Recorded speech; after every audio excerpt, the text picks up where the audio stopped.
அனைவருக்கும் வணக்கம். கடைசியாக இரவு 9 மணி, அதிகபட்சம் 10 மணிக்குள் படுத்து தூங்கியது எப்போது என உங்களுக்கு நினைவிருக்கிறதா? கடந்த 20 ஆண்டுகளில் நாம் தூங்கச் செல்லும் நேரத்தின் சராசரி அளவு தள்ளி போய்கொண்டே இருப்பதை கவனித்து இருக்கிறீர்களா? 8 மணிக்குள் இரவு உணவு முடித்து 8:30க்குள் வெளிச்சம் அணைத்து பேசிக்கொண்டே படுக்கையில் விழுந்தால் 9 மணிக்குள் உறங்கி போவோம். அது ஒரு காலம். 9 மணி தூக்கம் என்பது 10 மணியாகி நள்ளிரவாகி இப்போது அதிகாலை வரை வந்துவிட்டது. அதிகாலை 3 மணி 4 மணி வரை கூட விழித்திருக்கிறார்கள்.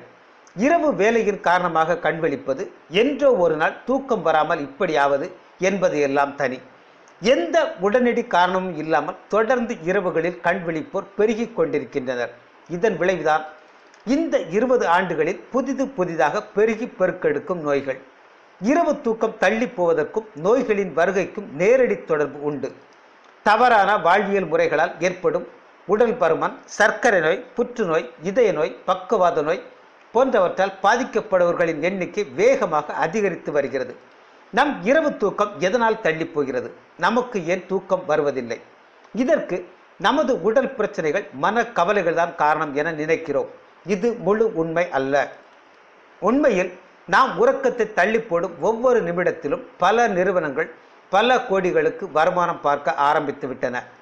இரவு சந்தையில் தான் இப்போது நினைத்து பார்க்க முடியாத அளவுக்கு கோடிகள் புரள்கின்றன.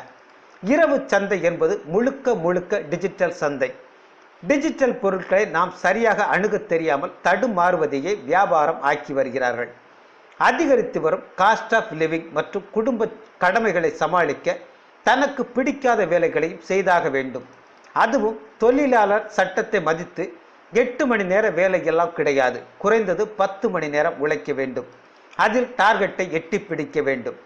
மன உளைச்சல் தரும் இந்த வேலையை செய்துவிட்டு வெளியே வந்தால் கடும் போக்குவரத்து நெரிசலில் சிக்க வேண்டும்.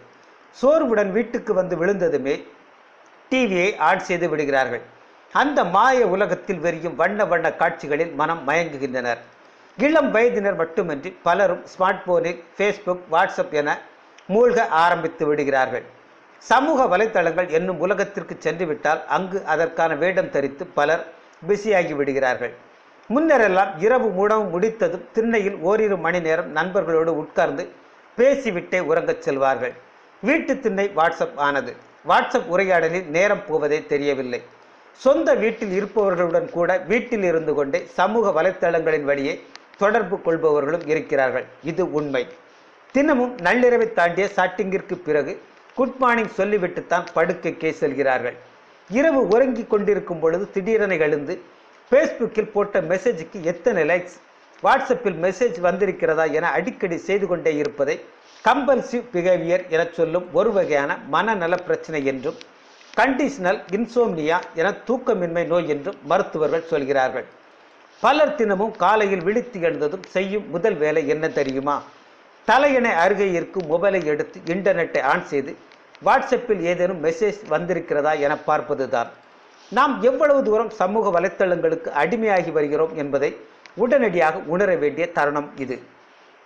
நமது உடலுக்குள் மன சுழற்சி கடிகாரம் இருக்கிறது.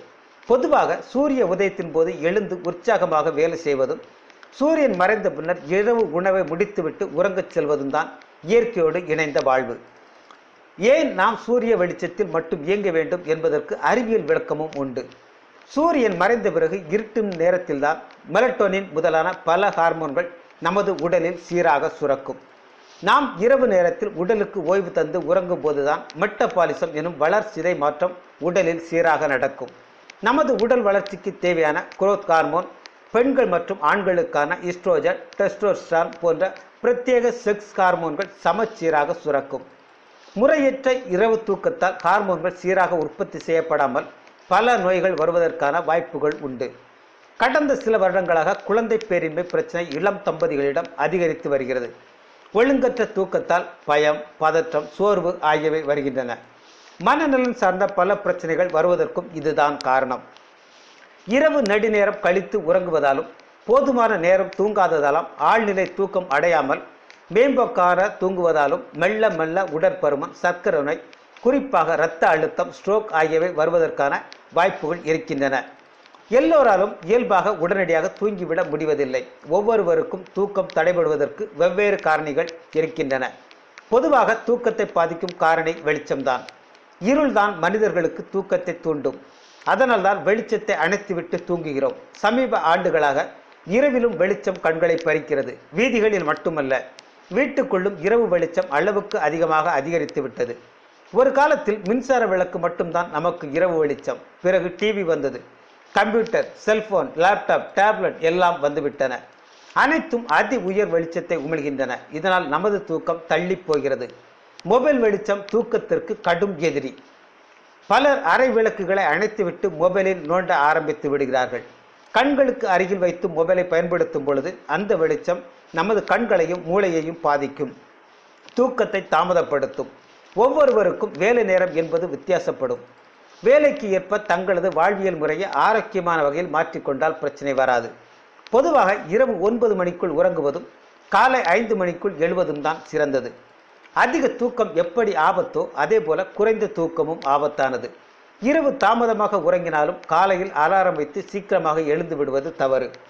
அனைவருக்கும் 6 முதல் 8 மணி நேரம் தூக்கம் அவசியம். நாம் அவசியம் நன்றாக தூங்கியே ஆக வேண்டும் என்ற நிலைமைக்கு வந்துவிட்டோம்.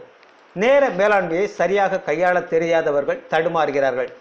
நண்பர்களுக்கு, மொபைலுக்கு, டிவிக்கு என நேரம் ஒதுக்குவதில் தவறு இல்லை. உங்கள் உடலுக்கும் கொஞ்சம் நேரம் ஒதுக்குங்கள். கடைசி காலத்தில் ஆரோக்கியம் மிக மிக முக்கியம். நன்றி.